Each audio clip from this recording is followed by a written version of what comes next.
What is going on, YouTube? Check it out, guys. We got the Dodge Nitro here, and in the previous video, I don't know if you guys remember, I said the airbag light keeps on coming on, so I had a very good suspicion that it is the clock spring. I got it all taken apart. I did it off camera. I was just trying to get it done here, but I'm gonna go ahead and show you guys how to test this thing.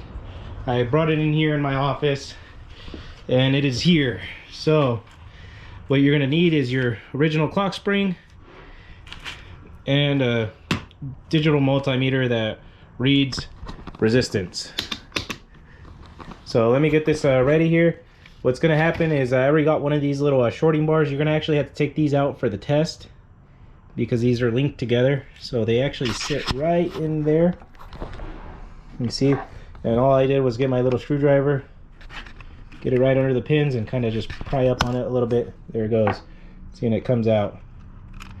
And you can put those back in once you're done with the test. So now we got 4 individual pins, and all we got to do is a simple resistance test across.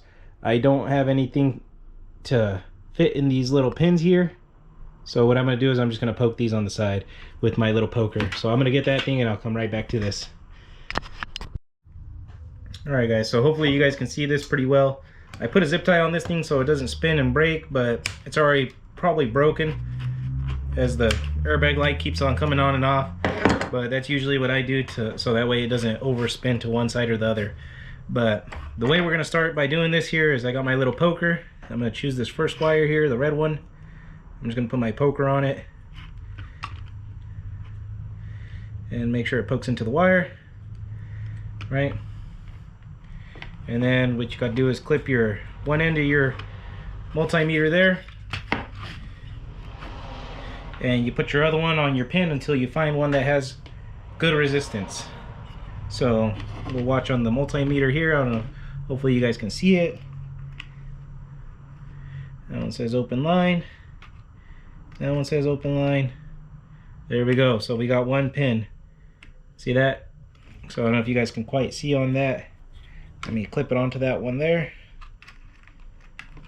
right there.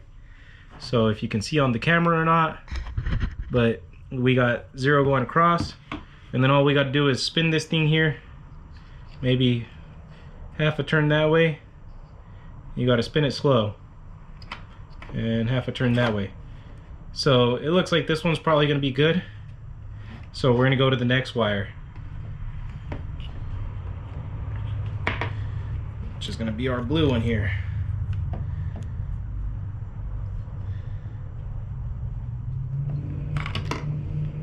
Put that on there. Make sure we got a good connection over here. Alright. And then we try our first pin again, and we got it on our first pin. So, and another thing you kind of want to do is make sure you got no continuity between them. So if you have it on one pin, it should only be on one pin at a time. So we're going to put it back on that one, and we're going to slowly spin this thing here. Half a turn that way, looks good. And half a turn this way. So that one looks good. So those two are good. So now we're going to go on to our next connector, which is going to be our brown and yellow wires. So I'll go here to this one, we'll go to yellow, poke that one, put one side of our DMM on there, just like that. And now we got to find our pin again. So it should not be the first or the second one. So we're going to go to the third one and the fourth one here. And this one has 0 continuity, guys. So let me make sure I poked my wire right. Oh no, see, and I missed my wire here. So let me make sure we poke it right in the middle. There we go. So let's give this another try. Put it in there. So we'll go to our third one. There we go, we got continuity, guys. So third one, we're going to spin this slowly.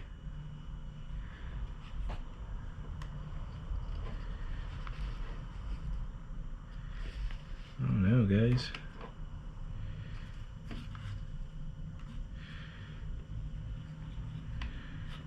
So that one doesn't seem to be dropping out either. Okay, so we got one more cable, one more wire. So let's try this. I'm just gonna check continuity across the other two real quick.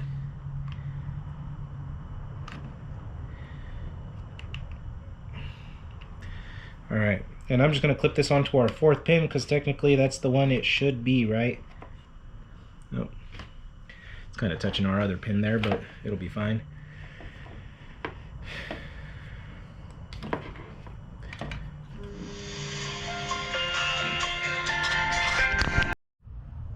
Alright guys, sorry about that, I had to take a phone call, but it looks like this one already has really high resistance. So, and that's just poking the last pin there, but we're gonna go ahead and spin it and hopefully it drops. See, so it just dropped there and we got open line. You see how it just jumped real quick right there. See, so we got a dead spot in our clock spring, so that confirms. Here, let's see if we can get it stuck on there, huh? So that confirms that we have a broken clock spring. You guys see how it's kind of changing as it goes, so that it must be like just a, oh, there we go. See, so you guys seen, I don't know if you guys can quite see it there, but it's jumping from a couple of 100 ohms and then all of a sudden it just goes to open line. There it goes, see? It's a split second, but that split second is just enough to make your airbag light come on. So there it goes again. So yeah guys, so this is definitely a bad clock spring. It's a $400 clock spring anywhere I've looked for it. I found it at O'Reilly's for $250, but I'm gonna try and hit up the Junkyard. They said this clock spring comes in a couple of different Dodge and Jeep brand vehicles. So I really don't know. They really didn't give me a specific ones. I think they said it might be in a couple Jeep Wranglers.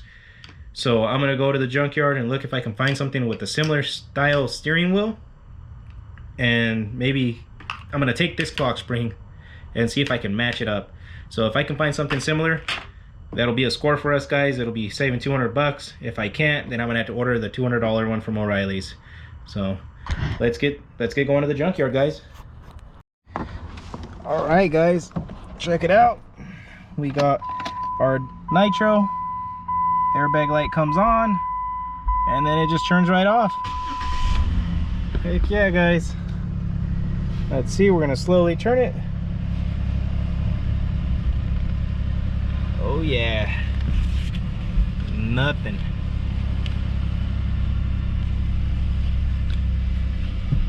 That was lock to lock and no airbag light guys. So heck yeah. So I think that was a score guys. So I ended up getting that thing out of a 2011 Dodge Challenger or Caliber, Dodge Caliber, the little hatchback looking thing. So it was the exact same thing. It had the same part number and everything. Sorry I didn't get footage of the Junkyard. I forgot my GoPro here. But yeah guys, I mean, it was a $15 part. So if I would have ordered that anywhere else, the cheapest one, like I said, I found was $230. So it took maybe an extra hour of my time to look around, you know, dig through these things. A couple of the Jeeps had the exact same one as well, but it was missing one connector. This one had 3 connectors on the bottom for some reason. So, and a ton of them only had 2. So I don't know if there's something special about these ones, but apparently that Caliber, I had pulled another one out of another Caliber as well, same year and everything, but it only had 2 connectors. So I don't know if this one, like I said, it has something extra in there, but it definitely has 3 connectors on the bottom. And only one in the whole wrecking yard had it. So at least I scored guys. I mean, it was pretty simple fix. What is going on YouTube? Check it out, we're here on the lot today. Got my cars over there and over there. As you can see, we got that spot there empty again. So if you recall in the last video, the Dodge Nitro was parked there. Yeah, so we sold that thing. So I had a guy came, he cashed me out. He offered me $3,200 cash, so I sold it. So that thing is gone, and you guys know the deal. When I sell a car, I go and buy 2 more. So I've been back and forth from Seattle. I went to Seattle Graham twice this week, and we brought back 2 vehicles. And here they are, guys. Check them out. So we got the 2008 Chevy Colorado. This thing is freaking clean, man. It runs, it drives great. I already test drove this one. I was driving it around in Seattle a bit with my brother-in-law. I mean, it looks like it was a work truck. So it does have roll down windows. It has the rubber mat, but it does have AC. So I mean, this thing is probably gonna fly off the lot here. No check engine lights, nothing like that. It does have a tire pressure light on, so I'm thinking one of the sensors is broken. But the only problem I can see with this truck here is that the paint is scratched on the bed. So we got one scratch there, we got one right here. Check out the bed, it's full of garbage. I'm gonna throw that toolbox away. And we got one more scratch on this side right here. So it was most likely a company truck, and they went ahead and put stickers on it, and then they cut them out with a razor and they scratched the bed all up. But other than that, the thing looks great. So that one's probably just going to be a quick detail, and it'll probably be on the lot for sale, and it'll be out of here. Next car, we got a 2004 Honda Accord. I'm just going to give you guys a peek here. It's got a V6 in it. So this thing was in the auction. It said it had mechanical problems, and it had the V6 in it, so I could pretty much already know that it needed a transmission. But we got this thing for a steal, guys. I mean, look at this thing. It's got clean leather interior. I mean, it probably just needs to be vacuumed. Quick detail too, you know, nothing excessive. You know, front seats are super clean, not ripped up either. It's got the nice center console, it's got the nice gauges, everything. This is the LX model or something like that. So got a sunroof. But what I really liked about this car was the fact that it said this here: 97,000 miles, guys. That's it. So unfortunately, I already drove it. It does need a transmission. That's kind of what I figured. I mean, but we got this thing for $800, guys. $800. So sorry about that, guys. I had some customers show up. They wanted to look at actually that little Colorado, so that thing might already be sold. So just got off the trailer, might already be sold. That's good business. But anyways, a couple videos back, I think I had somebody comment on this little red Civic. This thing's actually been here a little while. It's got 200,000 miles on it. They wanted me to do a walk around on it, so just a quick little walk around. The hood's bent. Somebody closed it when the hood was propped up.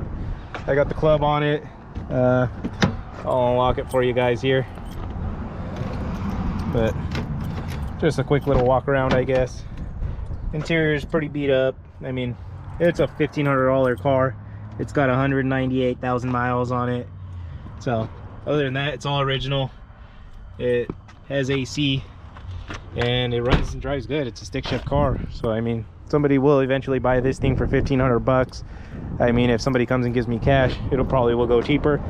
So yeah, there's your quick walk around on the little red Civic for that guy that commented.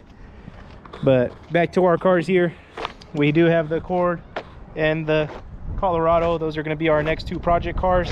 So if you guys want to see how we get those ready for the lot, I mean, comment, like, subscribe, and remember, guys, stay up and hustle hard.